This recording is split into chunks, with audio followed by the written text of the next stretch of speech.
Okay, we'll continue now with the next topic here. We haven't started yet. I didn't even finish the first question. You'll have to practice at home, so.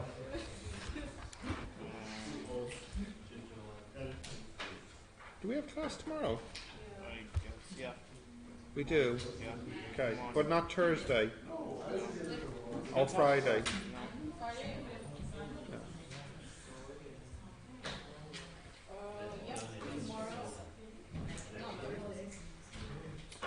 Oh, guys, so we'll continue now. Come on, David. Guys, we'll continue now. Come on. We'll continue now. So, there was, remember when we were doing the exam question, there was one part I skipped, and that was what we did today, which was calculating the R squared. Okay? So really, the regression, that's what this chapter was called, that's finished now, and now we're kind of going back to probabilities, and we're having a look at something called permutations and combinations here. There is a difference between the two, so I wonder if anyone knows. They're not exactly synonyms. There is a difference between the two. Hang on, yeah? Permutation is arrangement, while combination is you choose something. Yeah, go on, David. You answered this question today. No. Oh, by the way, yeah, permutation is of specific arrangement. That's what you're saying. Yeah, and combination? It's just a group of data. Yeah. Doesn't really depend. Yeah, the difference has to do with the order, doesn't it? So, permutation, there's actually a precise order, whereas combination, you don't care about the order. So can you think of any example of something which is a permutation, where the order matters? The C. Yeah. Well, something, yeah, exactly. PIN code, password. Yeah. Obviously the order that you enter the numbers matters. Yeah. Yeah. And what would be, so PIN code would be an example. And what about a combination where the, no. Does the order not matter? It matters. Oh, okay, so that's this one here. Okay. The order matters, yeah. But something where it doesn't matter. It's like Shopping list.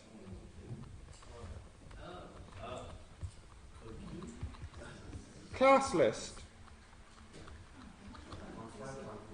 Yeah? What's wrong? Guys, no, don't talk when I'm talking. What's wrong? Question? Observation? What? Okay.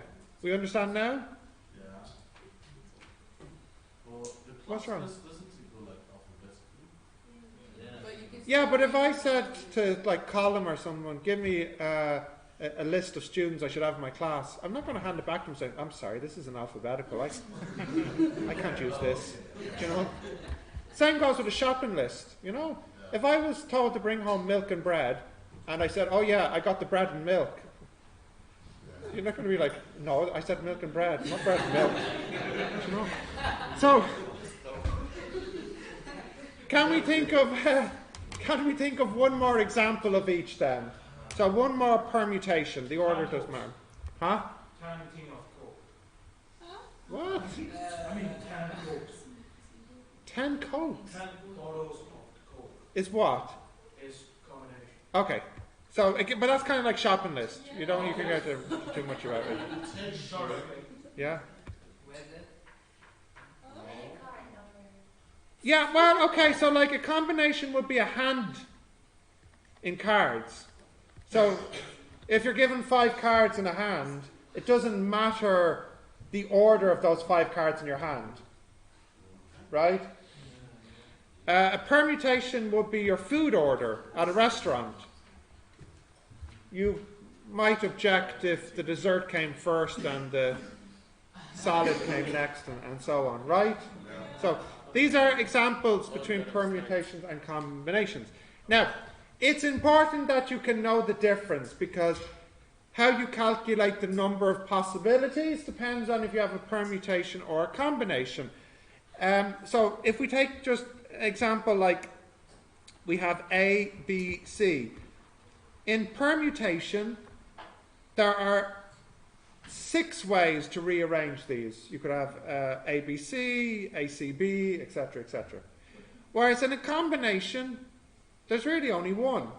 ABC is not any different to BAC or CBA or so on. They're all the same in that situation. So permutations gives you more possibilities to consider than combinations do. Okay? So what we're going to have a look at now is doing some calculations of permutations. And a separate lesson will be combinations. Okay. Can I scroll down? Yeah. Factorial is for permutation. Yeah. Can I scroll down? Yeah. Okay, so if you can write this rule down, it's very, very simple, although it sounds fancy. The fundamental principle of counting. Okay.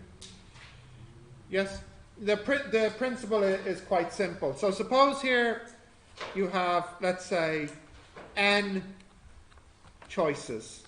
And then after that, you have to make m choices. In the end, in total, there will be n times m choices. I'll give you a very simple example. I'll give you an example, okay? Suppose you have to choose between 2 coffees. We'll just say a black or a white coffee, whatever, okay? And then after you make the choice for black or white, then you have to choose if you want small, medium or large. Here there are 2 choices and here there are 3 choices. So in total there's actually 6 choices. What are those 6 choices? You could have black small, black medium, black large, white small, white medium, white large. 6 choices. So the fundamental principle of counting says that choices combine as a multiplication. So and you realize this can actually grow quite quickly. So let's suppose you have a situation like Starbucks where, I don't know, there's probably 10 different drinks. And there's 3 different sizes. So already now how many choices you have? 30. Okay? And then you can choose to have vanilla syrup or not to have vanilla syrup. So now how many choices? 60. You could have caramel syrup or not. 120. You could have decaf or not. 240. You see, with each choice, you exponentially grow the number of possibilities. So very quickly it can grow. Okay, so, you know, I sometimes see this with coffee shops or restaurants. They say something like, we have thousands of possible drinks. I'm like, yeah, but it's not that great, because already my coffee shop serves 2 things, black or white coffee. And I can give you a small amount, a medium amount, or a large amount. And already I can say you have 6 choices. Now, if I say, do you want sugar or not? Now all of a sudden I have 12 drinks. And decaf or not? Now I'm providing you with 24. But you wouldn't exactly say there's a lot of choice here. Yeah? Does not having a coffee is also a choice? So I have 25 drinks. One of them is nothing at all. Yeah. Okay. Do you get how the principle of counting works then? So we'll practice with some questions now. Did you write this down? Yeah, okay. Oh yeah, before we do that, there's a useful thing here called, you said factorial, which we've seen in semester 1. Where did it come up in semester 1? Do you remember? The binomial. Yeah? Okay. That's maybe in the next lesson you're thinking of combinations. There's a special situation here when it comes to choices. In some situations you have to make a choice, then you have to make another choice, and then continue until there's no choices left. So I'll give you an example. Can I scroll down? Yeah. So suppose you have 4 books, 4 letters, whatever, and you have to stack them on a shelf. And you can go with A, B, C, D, or you could go A, B, D, C, etc. Okay, so let's think about this. But you say we have to put them in order. Yeah, like just stack them on the shelf. No. So, the first book you put on the shelf, how many choices do you have for the first book that goes on the shelf? Yeah, you can either put A, B, C, or D. Now, after you've made that choice, you now need to put the second book. 3 choices, 2 choices, and then 1. And how did the choices combine? Yeah, and we've seen this calculation before. It's 4 factorial. Yep. No, please, Nikita, please. No, Please. it was accident. Okay. Sorry. 4 factorial, which is 24 then. Okay. If you had 5 books, then it would be 5 factorial. Can you repeat the factorial thing? How you get 4 factorial? 4 times 3 times 2 times 1. I'll do another example, okay? So, let's say, again, you're just asking 3 people to line up, person A, B, C. So you have to tell someone to get to the front of the line. So, how many choices do you have at the beginning? You have 3. You can either say person A, B, or C. After you made that choice, you need to call the next person. How many do you have now? 2. And 1. there's not really a choice at the end, is there? So 6. There are 6 possible ways the story could go. You could call ABC, you could call ACB, BAC, BCA, CAB, and CBA. You have 6 ways that this story can go.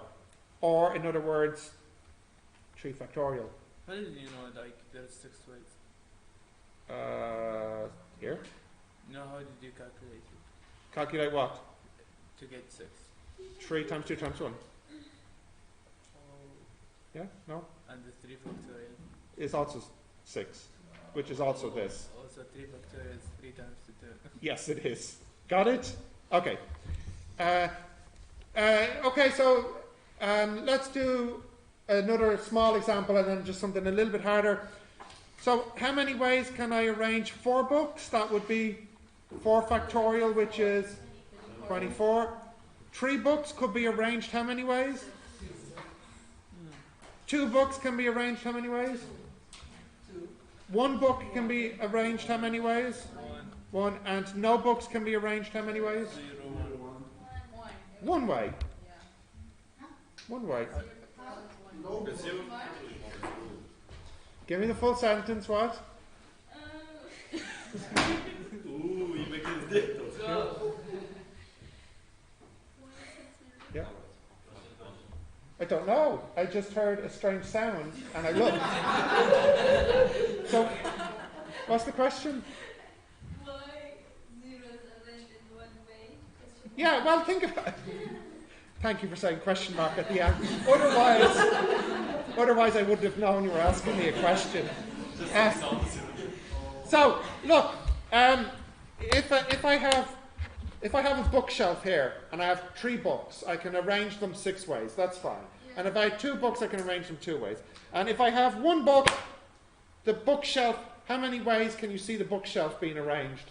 1 way. Now, if I have no books, that's still 1 possibility. It's an empty shelf. Could there be any other possibility? No, there's just this 1 possibility, which is empty shelf. You know, a little bit like your example with the coffee. You know, not buying a coffee is an option. Not having any books on the bookshelf is an option. Okay? And this is part of the reason why 0 factorial, we said last semester, is 1. Because it actually, 0 factorial means 1 configuration. An empty configuration. Okay? Now, the situation gets just a little bit more difficult if the elements can't be distinguished. I'll give you an example. So suppose you have A, B, and B. Okay? And you want to put these on the shelf again. You won't have 6 possibilities. For some reason, let's just say you have 2 copies of book B, and you can't tell them apart. Okay? Well, how many possibilities are there now? There's not 6. You could have your shelf looking like this. It could look like this, or it could look like this. Is that 6 possibilities? No, it's three. Only three possibilities. But technically it should be. Well, I'm saying it's important you can't distinguish between the B's. So you don't, in other words, you can't tell the difference between this and this. Okay? That's 3 over 2. Yeah. Yeah, over is what we have now. So in situations where you cannot distinguish certain elements, you get a reduction in the number of possibilities. And the rule is It's over the 3 factorial over how many you can't distinguish. So here it's N minus 2 of them. 2 factorial, like this. I'll give you a bigger example. Suppose you have A, B, C, D, E, F, G, H, and H here as copies of books. Okay, that's 1, 2, 3, 4, 5, 6, 7, 8, 9, 10. It would be 10 factorial over if you could distinguish between the H's. Like maybe one copy of the book is in good condition, the other's in bad condition, and the other one's medium condition, you know. But if these are identical, you can't distinguish them, then you have to divide your answer by 3 factorial. And this reduces the number of possibilities you have. Yeah? But it's not obsessive, but it is N factorial. No, that's the next lesson. Next lesson.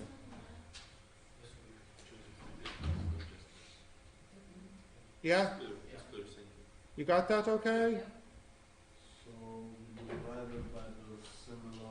Yeah, the factorial of how many you can't distinguish. Indistinguishable. Now this might seem kind of simple enough stuff, but believe it or not, this comes up in chemistry when you start doing more advanced chemistry, because it actually becomes important to know how many configurations you could have of something, right? But you do not distinguish molecules that are the same, or atoms that are the same, you know. So if you have 2 hydrogen atoms, you don't consider those distinguishable. You can't distinguish one from the other.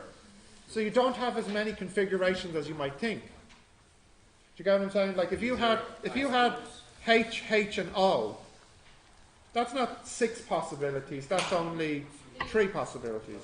If it's like different isotopes.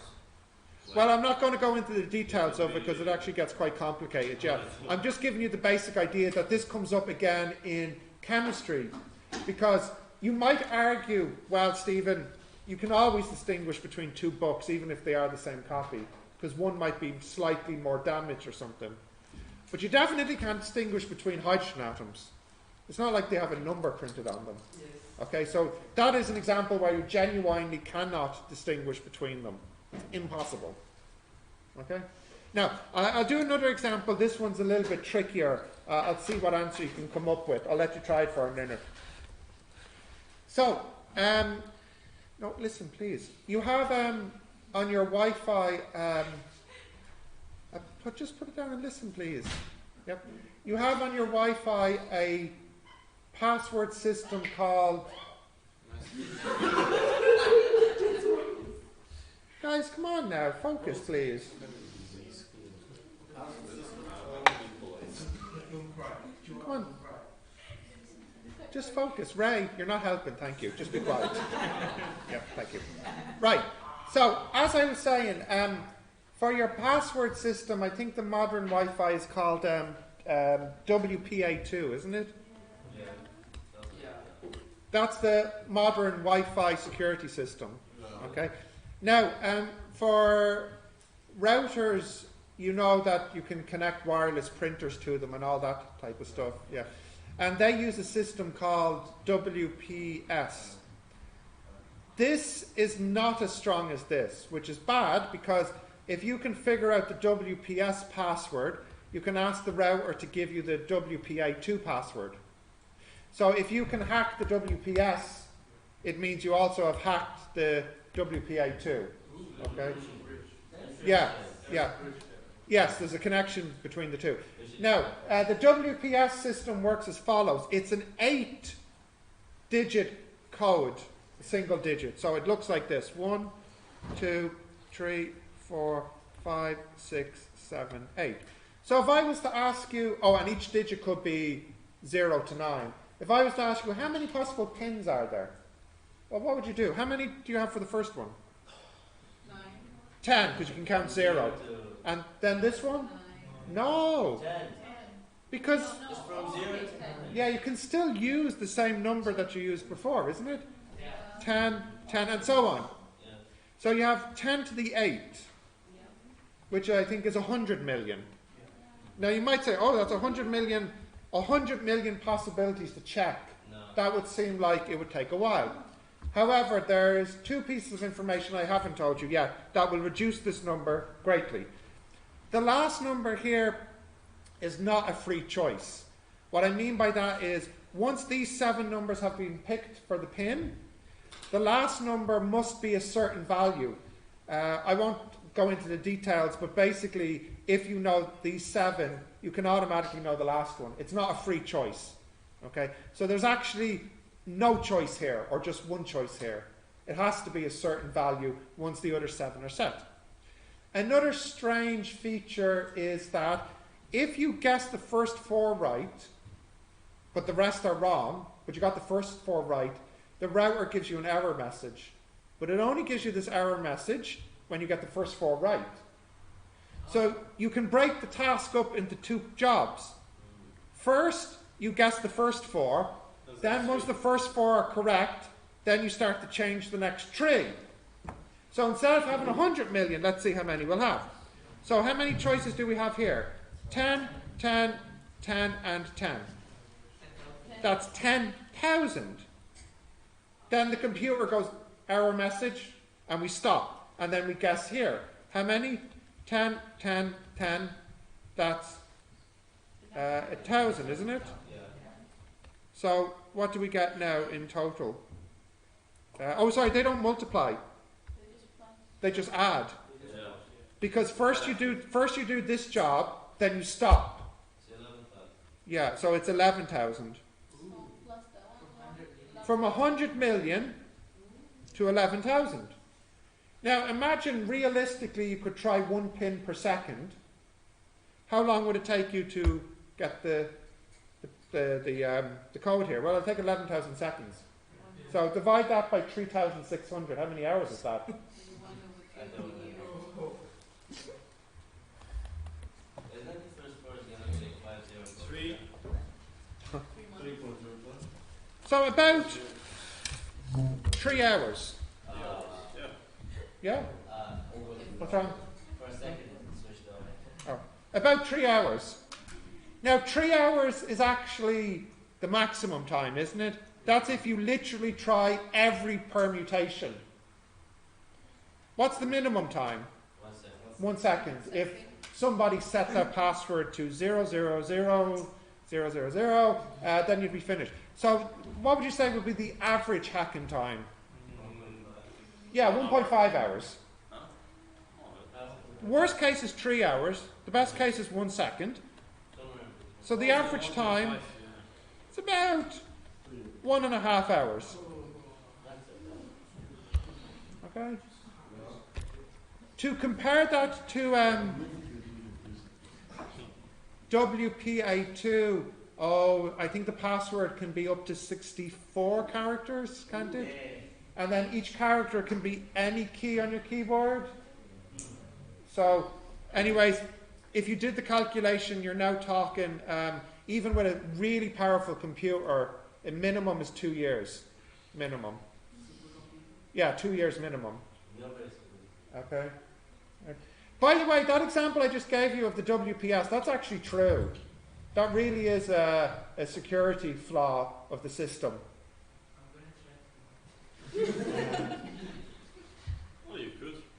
Yeah, it's only for the routers that have WPS, which I think a lot of routers do. You know, Most routers. yeah, the WPS is, there's a button on the router that you press to do a quick connection. Do you know that? Some routers have it. If you press this button on the router for like about 30 seconds, it'll automatically connect devices. Yeah? Yeah. Yeah. Yeah. Yeah. Could be a volume thing. Like 10, why not 10 factorial? Yeah, good question. Guys, why not 10 factorial in the original when we can use the number again? So when you choose 5 as your first pin, you can still choose 5 again. You haven't removed 5. Sure. Yeah? It's not every computation testing we use factorial. Yeah, that's it. When can you use factorial? That is when, It says it's not replaced. yeah, that's the key word, replacement. So in this situation, was there replacement or no replacement? What would you say? Replacement, yeah. Once you use the number, you can reuse the number. So But when you're putting books on the shelf, that's without replacement. Once the book is on the shelf, it's gone then. Yeah? Yeah? Yes, I think the first. Yeah? It's okay? Isn't the first 4 is 5040? Why are you saying 5040? Where's this coming from? Because 5040. yes, because it is.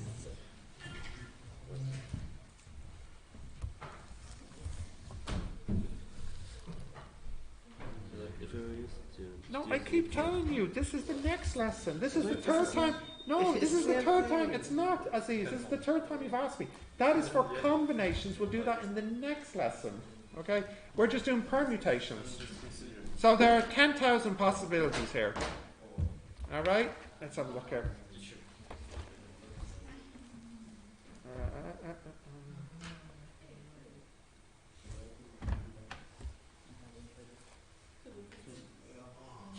All right, I'll just give you one quick one to try, make sure you got it, and then... We can do it. No, then you can try them. Right, listen, get the calculator out, tell me the answer. So, there are 10 horses running in a race, and you have 3 places, you know, first, second, or third place. So how many winning permutations are there? You know what? There are 10 horses racing. You only care about the first 3 that finish the race. First, second, third place. How did you know that? Now you don't care who finishes first, second, or third. You just want to know. Well, okay, maybe you do care first, second, third. You just want to know how many permutations there are for finishing the race. What is it? Yeah, and how'd you get that? 10 times 9 times 8. Yeah, so there's 10 horses that can finish first. There are 9 horses that can finish second, and there are 8 horses that can finish third. So 10, 9, 8 permutation. So we didn't use this factorial. Hang on. One at a time. Right? So listen. There is one. Listen. There are 10 horses. Yeah. How many horses could finish first? 3. 10. Yeah. 1 of 10. Yeah.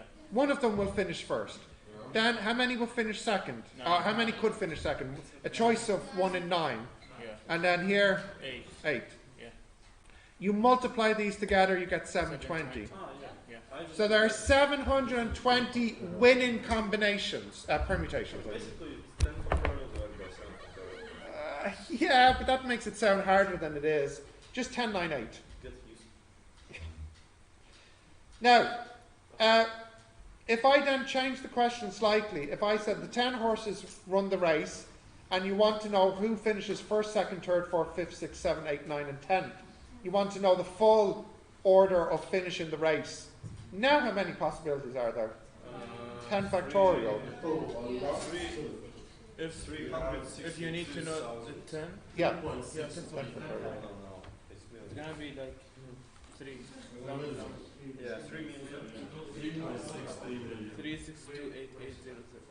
3 million or something. Yeah. To be precise, 3,628,800. You should do it, I don't know if your calculator can handle this. Now, guys, you need to stop talking when I'm talking, please. Now, put your arms down and sit forward. Thank you. It's like Spider-Man. Yeah.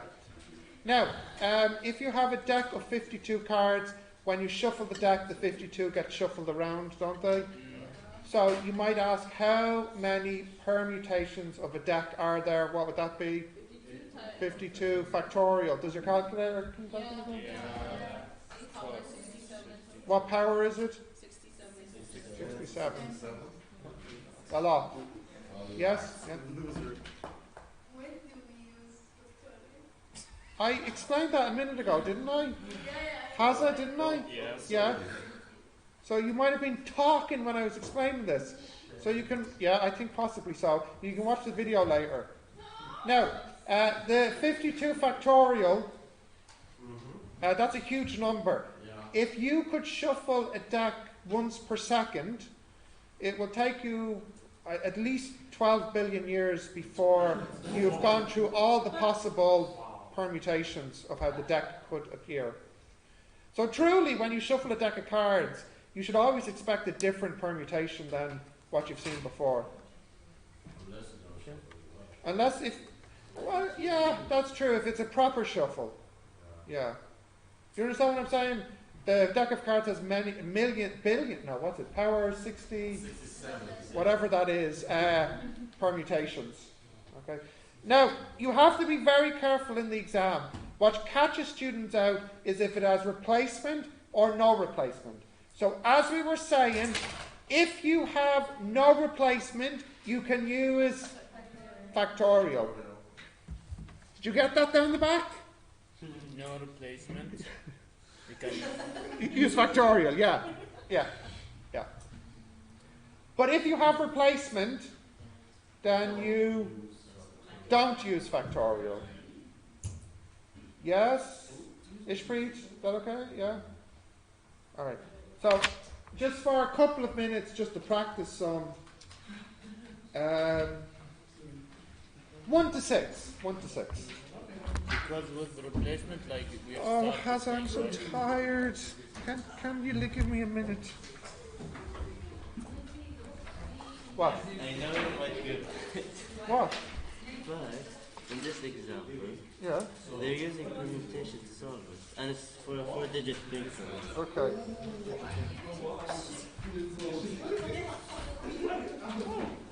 Four-digit pin code. What did you type in? No, on your calculator. What did you type in? I tell you the same equation.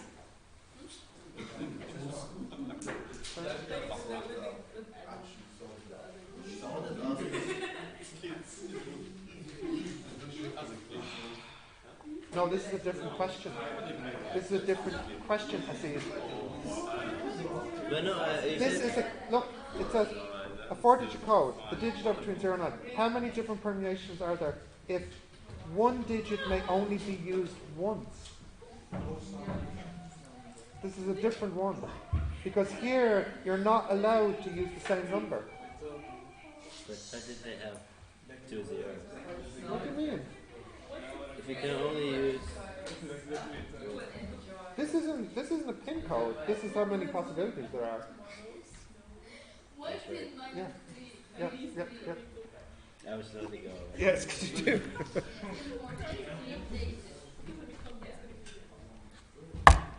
Work.